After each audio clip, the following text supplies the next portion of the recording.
À première vue de ces images, on se croirait dans une rivière. Pas du tout. Nous sommes en plein centre-ville de Kinshasa, précisément dans la commune de Lagombe. Les eaux des pluies qui s'est abattues ce vendredi 25 octobre ont rendu certaines avenues impraticables dans l'avant-midi. Au niveau de l'avenue de l'Équateur, par exemple, difficile pour les véhicules de circuler.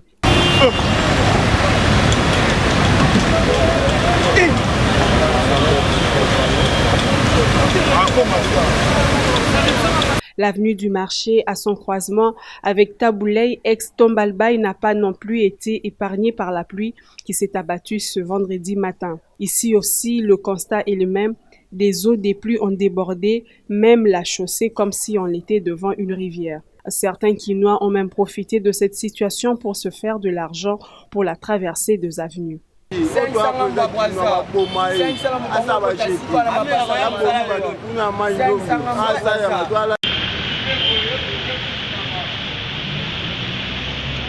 Selon certaines personnes interrogées à ces sujets, la faute incombe à l'ancien régime au pouvoir. En principe, une ville comme celle-ci ne pouvait pas manquer des égouts ou de voies d'évacuation d'eau. Ce sont justement ces absences-là des voies d'évacuation d'eau qui aujourd'hui sont en train de nous donner cette conséquence. Vous voyez qu'une pluie il a suffi pour 45 minutes qu'il pleuve et que la ville nous a montré son vrai visage, l'image réelle. Et je pense qu'aujourd'hui, les autorités présentes doivent se concentrer pour pouvoir nous donner les voies nécessaires pour pouvoir évacuer l'eau comme il le faut. Il faut bien que la ville soit bien construite. C'est-à-dire, à l'époque, il y avait des autos qui évacuaient de l'eau et tout ça. Mais avec votre génération, tout a été aboli. Ce n'est que ça.